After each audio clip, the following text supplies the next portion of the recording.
Damos comienzo a un nuevo comentario bíblico expositivo, Servidores de Dios. Quien te habla es Manuel Cornejo. En esta ocasión estaré compartiendo en el Evangelio de Mateo, capítulo 12 y versículo 21, donde dice: «Y en su nombre esperarán los gentiles. En las enseñanzas y doctrina de Cristo pondrán todos los pueblos la esperanza de su salvación».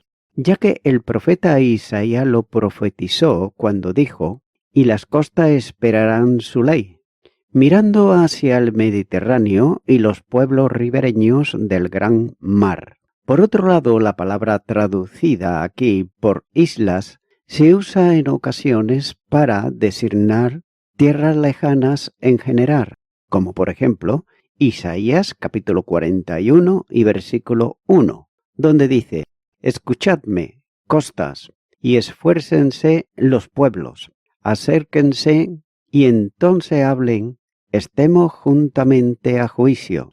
De ese entorno note que saldrían los grandes imperios del futuro, como por ejemplo Grecia y Roma, el último como el imperio de los tiempos de Jesús. Y el profeta anuncia que en el entorno de esos pueblos, los evangelios que proclaman a Cristo como Salvador del mundo progresaría y miles de gentiles alcanzarían el mensaje de salvación. Y es por eso que Mateo adapta el texto de la profecía siguiendo prácticamente la versión de los 70, para decir que en su nombre esperarán los gentiles, ya que para un hebreo, hombre equivale a persona. Jesucristo se hace esperanza para todos los pueblos, y el apóstol Pablo enseña que Él es la esperanza de los cristianos al hacerse vida en ellos y seguridad eterna. Colosenses, capítulo 1 y versículo 13 dice: «El cual nos ha librado de la potestad de las tinieblas y trasladado al reino de su amado Hijo». También el profeta escribió: «Esperarán su ley», lo que significa que esperarán confiadamente su instrucción. Proverbios capítulo 1 y versículo 8 dice: «Oye, hijo mío, la instrucción de tu padre, y no desprecies la dirección de tu madre. Será destruida por lo que encontraste, por el medio de la pequeñez que se establece la grandeza de un amor que restaura y repara para ser útil». La mecha a punto de extinguirse, que además humea, dando mal olor, será reparada y dotada de todo lo necesario para que alumbre, manifestando la grandeza del amor con que Jesús opera en la vida de aquel que está casi agotado. La fuerza de Dios está dispuesta para darla a quien no tiene ninguna, como señala el profeta Isaías en el capítulo 40, versículo 29, donde dice: «Él da esfuerzo al cansado y multiplica las fuerzas al que no tiene ningunas».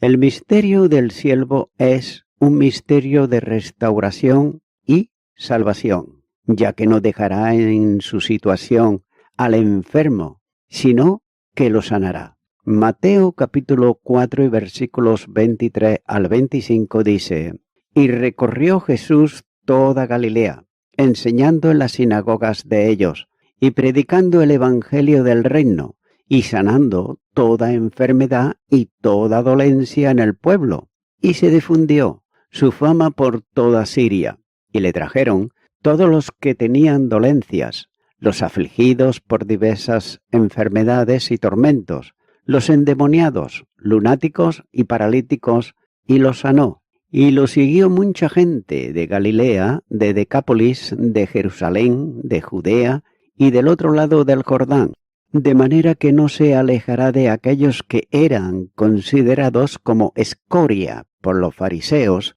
sino que buscará y salvará a los publicanos y pecadores, a quienes recibe».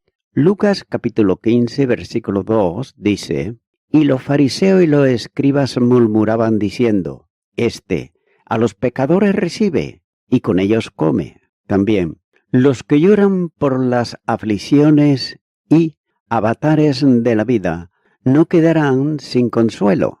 Mateo, capítulo 5, versículo 4, nos dice: bienaventurados los que lloran, porque ellos recibirán consolación. También a los hambrientos no enviará vacíos, como señala Mateo capítulo 14, versículos 13 al 21. A quienes por su condición merecerían la muerte, les otorga perdón, reclamándoles para una vida digna y santa. Juan capítulo 8 y versículo 3 dice: entonces los escribas y los fariseos le trajeron una mujer sorprendida en adulterio, y poniéndola en medio, lo hacía sin reproche, ni voces airadas, simplemente manifestando amor. Y es interesante lo que se puede observar, ya que sirve para resumir la enseñanza del versículo, ya que había de llevar a cabo su obra sin rigor ni severidad.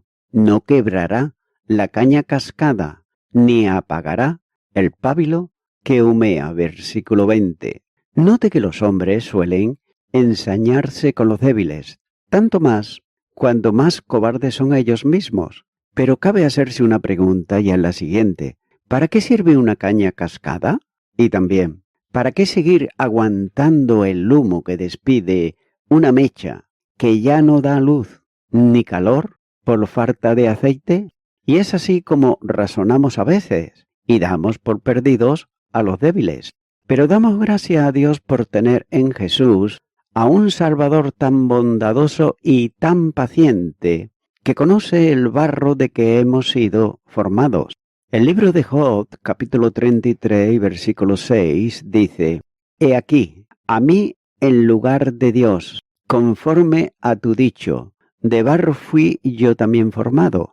Tengas en cuenta que el Señor nos recibe tal y como somos, con nuestras debilidades y con nuestras intenciones, que son de ordinario mejores que nuestras obras, por el impedimento que la carne pone constantemente, como señala Gálatas capítulo 5 y versículo 17, de manera que no espera perfección de nosotros, sino que requiere tan solo sinceridad y dedicación, contento de nuestro progreso, por lento que éste sea, y acusa severamente, como dice la primera carta de Juan, capítulo 3, versículo 20, pues, si nuestro corazón nos reprende, mayor que nuestro corazón es Dios, y Él sabe todas las cosas. Tengas en cuenta que los recién convertidos especialmente son débiles como una caña cascada y como el pábilo que humea, ya que no despiden todavía el buen olor de Cristo. Así pasaba al principio con los discípulos de Cristo, pero Jesús tenía con ellos la misma paciencia que tiene con nosotros. Él no desanima a nadie, ni tampoco desecha a nadie. Juan capítulo 6, versículo 37. Tampoco nos rompe del todo, ni arroja lejos de sí al que es como una caña cascada, sino que le pone vendas y soportes para que llegue a ser como un cedro del Líbano o una hermosa palmera. No apagará del todo al que es como una mecha humeante, sino que la conforta y le anima a reavivar el fuego. Segunda carta a Timoteo, capítulo 1 y versículo 6. Y lo hace para que ejercite con fruto los dones que le ha dado. El día de los modestos comienza en el día de la gratitud y de las cosas preciosas, como señala Zacarías capítulo 4 y versículo 7. Así pues, la obra de Jesucristo tiene una proyección temporal, cuando dice hasta que saque a victoria el juicio, esto es, hasta que por fin el pecado y todas sus consecuencias queden definitivamente eliminados en toda la creación del nuevo universo de Dios. La victoria de la justicia es ahora una manifestación puntual. No son todos salvos, no todos redimidos, en los que lo que se manifiesta, la justicia tanto para justificación como para santificación. Pero un día la justicia será la forma natural de todos en la nueva creación. Continúa ahora con el versículo 22, donde dice: entonces fue traído a él un endemoniado ciego y mudo, y le sanó, de tal manera que el ciego y el mudo veía y hablaba. Aquí Mateo inicia otro relato con la habitual forma de su evangelio, mediante el uso del adverbio del tiempo indeterminado, entonces, que no permite establecer ni el momento ni el lugar en que tuvo ocasión lo que sigue. Es evidente que Jesús estaba siempre rodeado de adversarios que le siguen a todas partes y además dispuesto a encontrar en él algo con que acusarle, ya que a donde iba le seguían también multitudes que le traían toda clase de enfermos y necesitados. Y en esta ocasión trajeron a Jesús un endemoniado, esto es, una persona poseída por el demonio. La expresión endemoniado describe una situación en la que una personalidad definida y maligna, ajena a la persona poseída, toma control de ella. Cuando los demonios toman posesión de una persona, hablan por medio de ella y responden usándola como un instrumento de comunicación. Note lo que dice Marcos capítulo 5 y los versículos 7 al 10. Y clamando a gran voz dijo: ¿qué tienes conmigo, Jesús, Hijo de Dios Altísimo? Te conjuro por Dios que no me atormentes. Porque le decía: sal de este hombre, espíritu inmundo.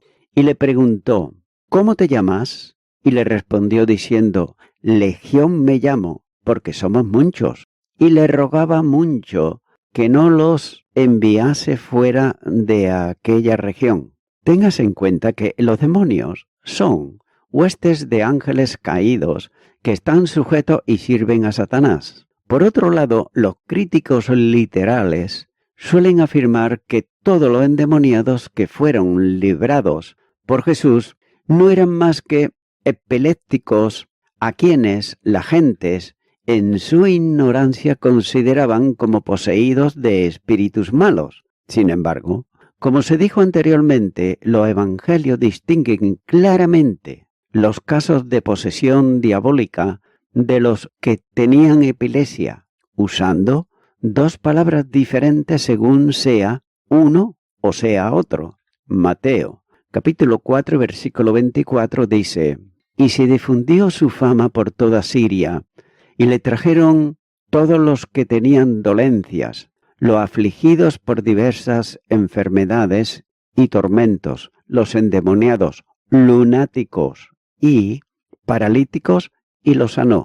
En los evangelios aparecen personas que son ciegas, también sordas o mudas por enfermedad, pero otras lo son por acción diabólica en ellas. Mateo capítulo 15 y versículo 30 dice: y se le acercó mucha gente que traía consigo a cojos, ciegos, mudos, mancos y otros muchos enfermos, y los pusieron a los pies de Jesús y los sanó. También hay evidencia de la distinción entre enfermos por causa física y enfermos por posesión diabólica. En varias ocasiones se aprecia la distinción afirmando el evangelista que Jesús sanaba las enfermedades y echaba fuera los demonios. Mateo capítulo 8 y versículo 16 dice: y cuando llegó la noche, trajeron a él muchos endemoniados, y con la palabra echó fuera a los demonios, y sanó a todos los enfermos. También de igual manera dio poder a sus discípulos para que sanasen enfermedades y echasen fuera demonios. Mateo, capítulo 10, versículo 8, dice: sanad enfermos, limpiar leproso, resucitar muerto, echar fuera demonios, de gracia recibisteis, dad de gracia. Y también la misma distinción se hace en los otros evangelios. Por ejemplo, en Lucas capítulo 4 y los versículos 40 al 41 dice: al ponerse el sol, todos los que tenían enfermos de diversas enfermedades los traían a él, y él poniendo las manos sobre cada uno de ellos, los sanaba. También salían demonios de mucho dando voces y diciendo: «Tú eres el Hijo de Dios». Pero él los reprendía y no les dejaba hablar, porque sabían que él era el Cristo. Y en la época apostólica ocurría lo mismo. En Hechos de los Apóstoles, capítulo 19, versículo 12, dice: «De tal manera que aún se llevaban a los enfermos los paños o delantares de sus cuerpos, y las enfermedades se iban de ellos y los espíritus malos salían».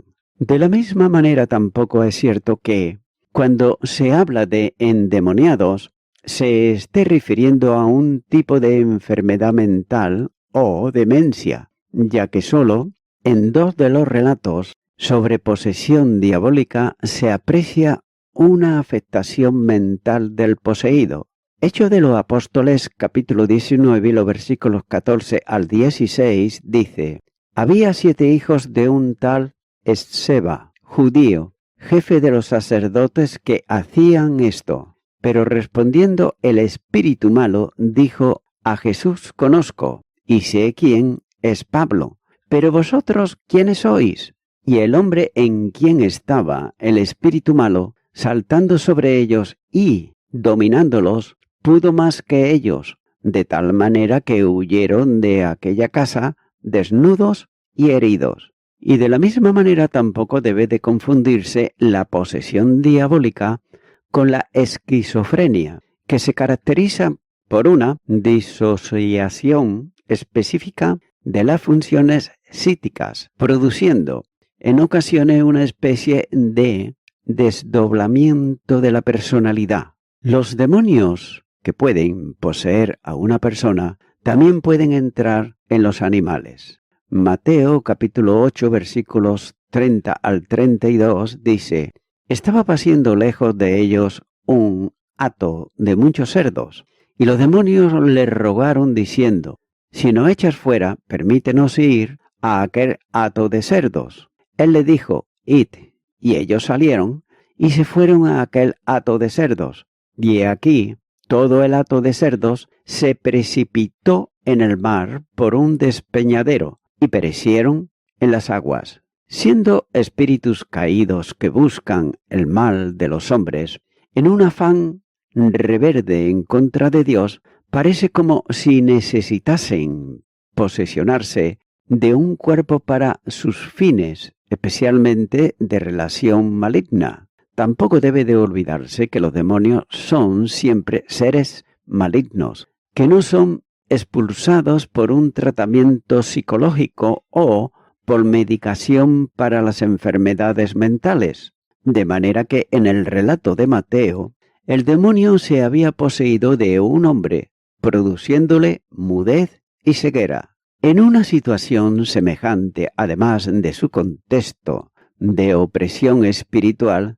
era un hombre que no podía valerse por sí mismo y tenía que ser ayudado en todo. La comunicación con él resultaría muy difícil, por cuanto no podía ver las señas ni oír las palabras. Note que Satanás había convertido un ser humano en un infeliz, en el más alto sentido de la palabra. Pero la acción de Jesús, que había venido para sanar a los quebrantados de corazón y dar vista a los ciegos, como dice Lucas capítulo 14, versículo 18, no podía dejar en su miserable condición a este ser humano que estaba retenido bajo la acción diabólica. Una sanidad milagrosa se operó por la acción del Señor que Mateo describe con sencilla pero precisas palabras. Note que la sanidad consistió